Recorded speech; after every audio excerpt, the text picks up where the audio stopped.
Hey, what's going on, everybody? We are live for Mindset Monday. And today, what we want to talk a little bit about is growth, right? Growth is hard, growth is uncomfortable. There's a reason why not everybody actually does it. All right.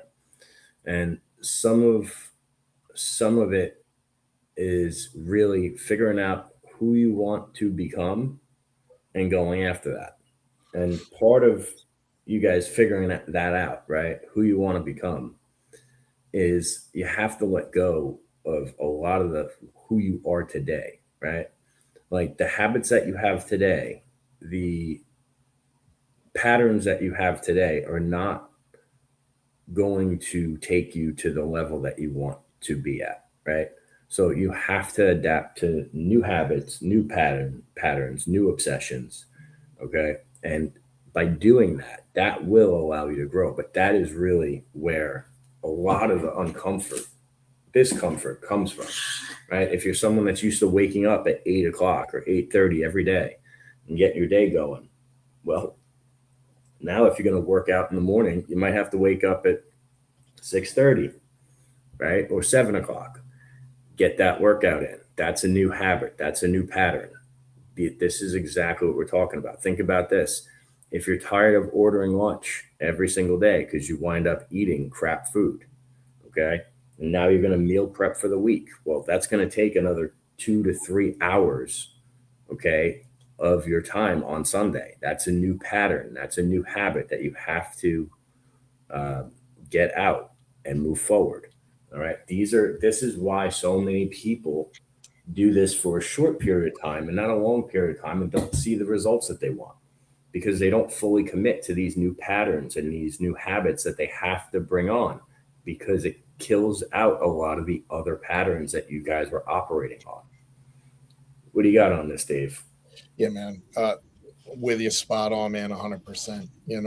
And I think it also comes down to a lot of people want to hold on to that old version of themselves, right? You celebrated the one win like you had 20 years ago. You were, state champions. You know what I'm saying? You did this, you had that accomplishment. And so many people get stuck into that barrel of holding on that one thing that created that identity. Well, that identity isn't going to get you to where you need in that new identity today. So instead of looking back, you got to look forward. You got to look ahead. Where do you want to go? That's the main question you should ask yourself. Where do I want to go, and who do I need to become in order to get to where I'm going? Yeah. 100% obtain new wins. Right? We talk about it all the time. Win the day, small wins compounding over time. Right? Even even the most minute win, the most important thing is to start getting in that habit. You start creating that habit of chopping up wins, even simple stuff, right? You're reinforcing that habit, you're interrupting those old patterns. And now it's like, all right, what do I got to do the next day? What do I got to do the next day? What do I got to do today? Right? And almost like you turn it into gamification, right? Like to chop up those wins. Because for me, it becomes an obsession, almost like, because I hate, man. Yeah. It's like if you're not hitting that with intent to move forward, to me, it's like, what are you doing at that point? I think you're one of the best at this, and I tell you that all the time because it's taught me a lot in there. If you're creating a new version of yourself and a new identity and new habits, you got to maximize your time. That's the biggest thing in order of taking all this. You have to learn how to maximize your time. You have to learn to get really granular, not just an hour, but not even 30 minutes, but almost down to 15 minutes. What are Yeah. you doing with that time? Because there's a big kind of easy to get stuck in busy versus productive. And when you can time block everything, man, when you can get that down to that nitty gritty and feel like you get more done, actually, not even feel, it's documented, knowing that you're Yeah. getting more done in 6 hours than 10 hours. That's a whole nother level of wins in and of itself, man. Yeah. Being very intentional with your time, guys. There's a superpower to that, right? If you break down your day in half-hour increments, and you can set up your calls and everything that you need to do in those half-hour increments, right? Any of that extra time then goes to fitting in more stuff because not every call takes 30 minutes, right? On the Mm. flip side to this, if you have a free 30-minute block, do the Pomodoro method. And that's why my calendar is in 30-minute increments, right? And the Pomodoro method is 25 minutes of deep work on one thing with no distractions, 5-minute break.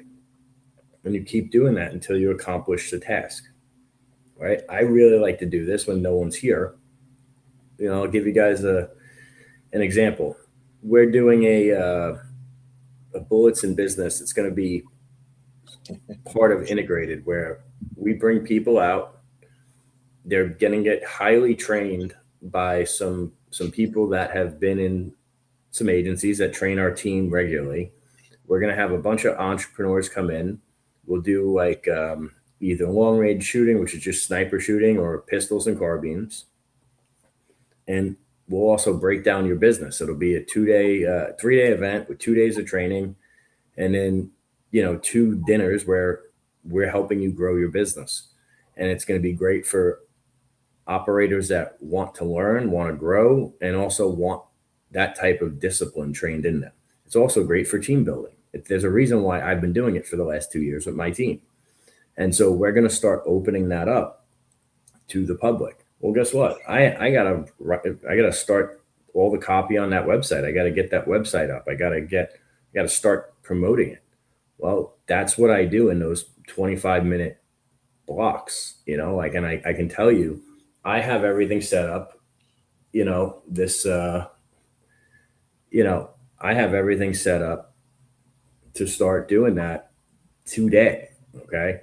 And that allows me to get a lot more done than your average person. Why? Because it's scheduled. I know what I'm doing, when I'm doing it, how I'm doing it. So adapting to this will really, really help you guys move the ball forward and progress the way you want to progress. Dave, what else you got on this? Yeah, you have that. I have what I call my no-show list, right? So if I have a specific block with a bunch of calls, especially if you're running ad campaigns, I'm not going to get into metrics of shows and no-shows, but typically when you run ads, like you have more no-shows, and I'll dedicate certain days to that. So when I have certain days that I'm on the phone picking stuff up, then I have what's called a no-show list, because I know there's probably going to be more no-shows than shows. Okay. And so then if I have a no-show within that half-hour time block, I have a list of things that I can get done in a short amount of time for when there's a no-show. Because what are you going to do? If you pick up the phone, you call somebody, they have a scheduled appointment, they pick that specific time, and then all of a sudden they don't show. What are you going to do? You're going to sit around for a half hour or an hour, right? Like, do something, maximize that time. So I like to have, obviously there's that next either call or task in that next 30 minutes. So what are you doing with the next 25 to 30 minutes? Okay, these are small little tasks that along the day I know I'm going to get done, or I could start some of it now and still be able to pick it up later on. And it's actually saving you time for when you dive into it at once. Now, they're not critical. It's not the most important stuff in the world, but it still needs to get done. And you can take a short amount of time and less focus to it. So some that I've been utilizing for a little while now, I just call it my no-show list. A couple things to get done to keep the ball moving, but they're not critical. I love it. I love it. Well, guys, you heard it here first. All right. Share this with someone that needs to see it, hear it, and we'll catch you on Financial Fitness Friday. Take care, guys. Be great, y'all.